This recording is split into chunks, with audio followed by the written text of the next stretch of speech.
incredible, and you're gonna make me cry, and we still have like 6 more hours. You can't cry till the end. I know. Okay, but we're about to cry laughing because in 2021 we did a site visit to Dubai. We had to do many of the things that one does when you go to Dubai, and I personally am not a fan of camels. Don't want to ride a camel, don't want to be on a camel. And I had to go on a camel. It's like, I need to get on one, I have to take the picture. And I was happy to take a picture on a camel, but I did not want to ride the camel. So the session that we have coming up next is event.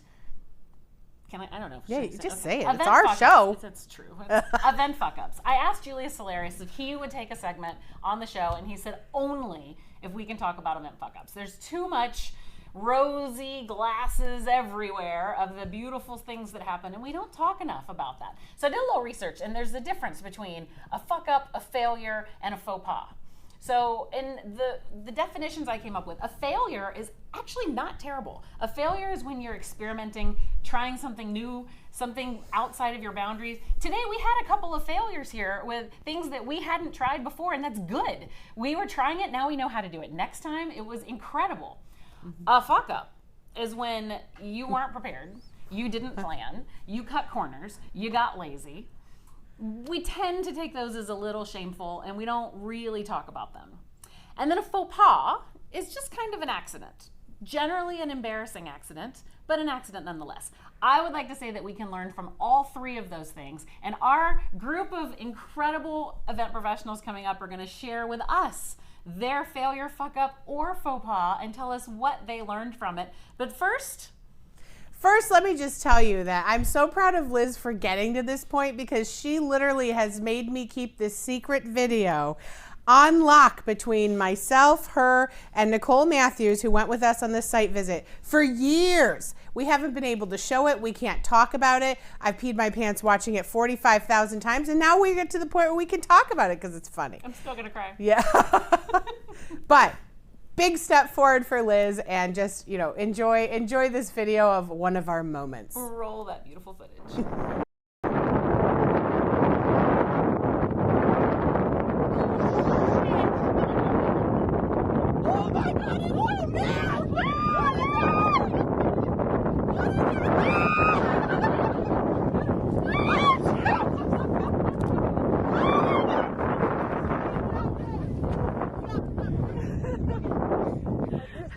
I didn't know they were attached. All right, let's go. Thank you so much. What's up, Club Ichi? I'm so excited to be with you all. Oh my God, this is beautiful. Liz, thank you so much for the opportunity, and congratulations to both you and Nicole. Oh my God, what are you doing today? This is unbelievable. This is an incredible community moment. And the holidays are coming. We're relaxing a little bit. We can get off of social media and showing our pictures with Oprah and whatever, and talk real a little bit, because honestly, we fuck up all the time. Otherwise, we're not in events if we don't fuck up. That's our life. That's what we do. And starting with me, I wanted to provide you with a case study of my event 2 days ago, when my connection went down 15 minutes before the event. And honestly, I was lazy. I knew it was gonna happen at some stage, but we're by the mountains here in Vegas, and there's no reception.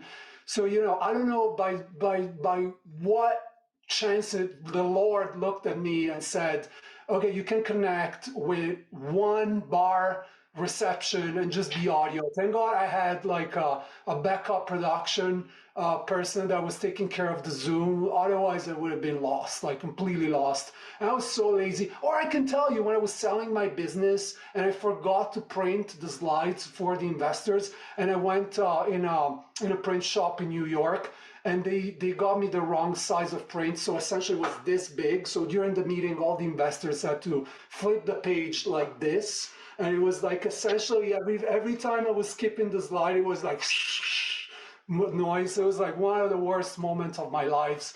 And eventually they didn't buy my business. I don't know if it was because of the slides, but it was a major fuck up. Anyway, enough about me. I wanna welcome and commend the bravery of these amazing ladies with me today, because sharing these I've been trying to do fuck up nights, because this is a format that was born a while ago, For a long time in the events industry, nobody had the courage to come to me, or maybe I didn't ask. So it's fantastic that we have these incredible ladies. I'm going to start with you, Randall. Take it away. Share your fuck up story.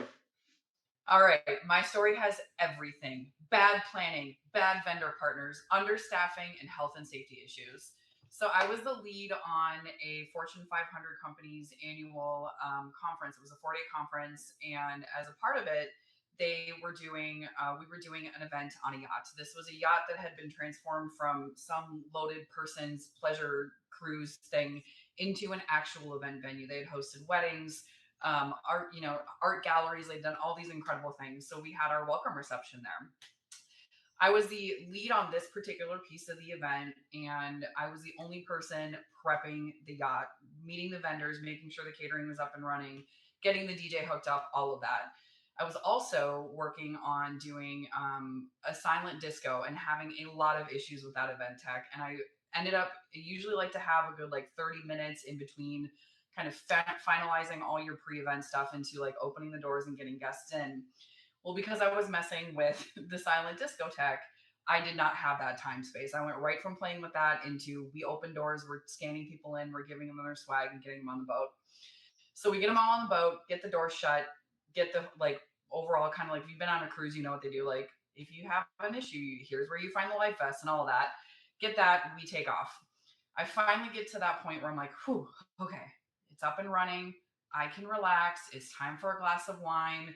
Need the adrenaline to settle. I want to enjoy the view. I want to enjoy this yacht a little bit.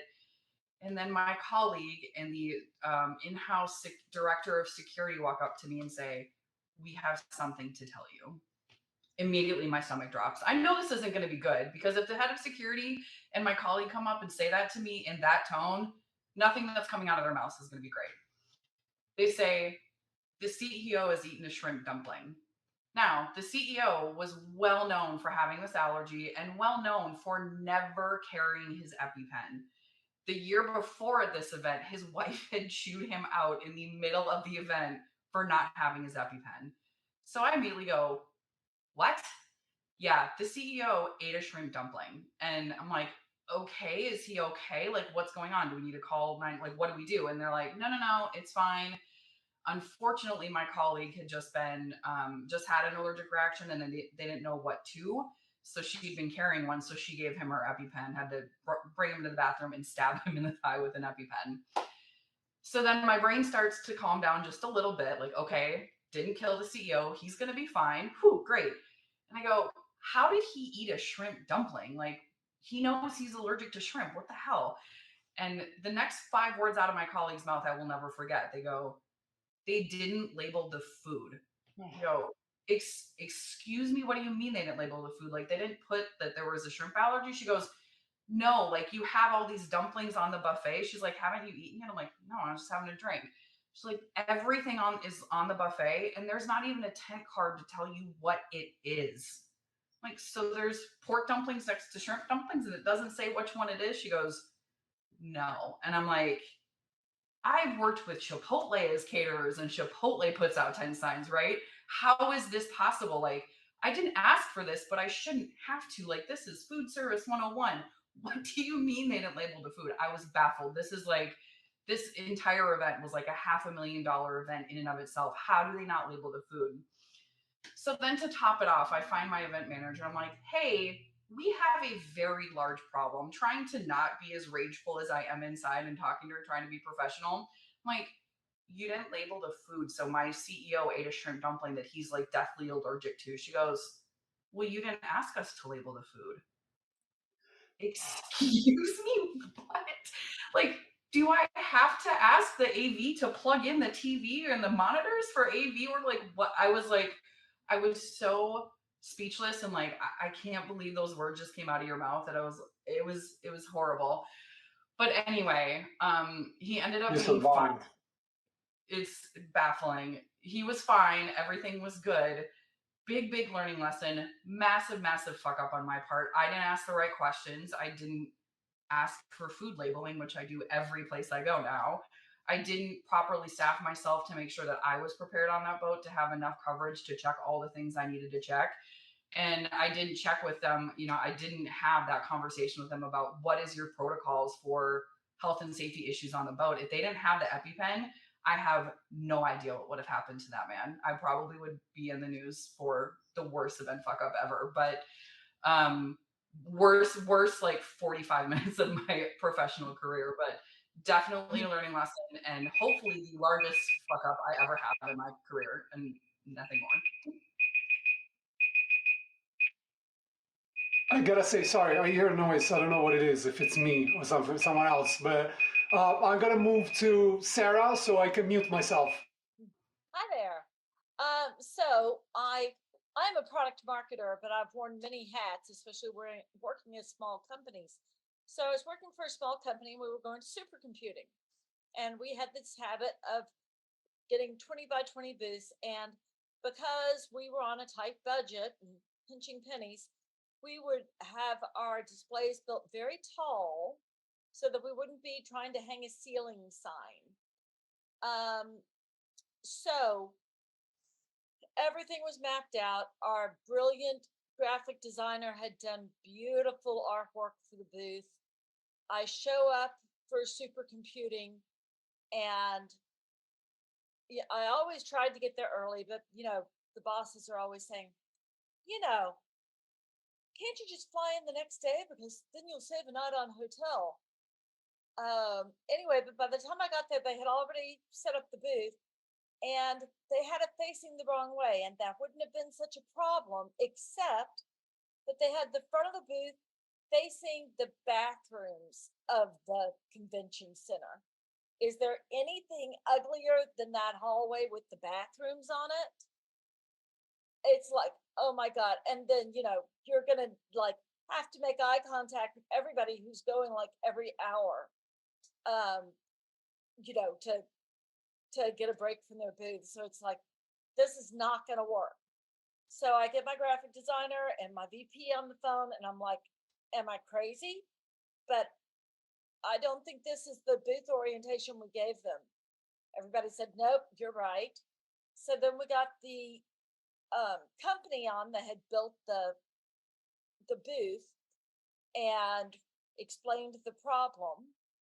And so they were like, well, we don't think we can actually flip it the way it was supposed to go, but we think we can rotate it, 190-degree angle.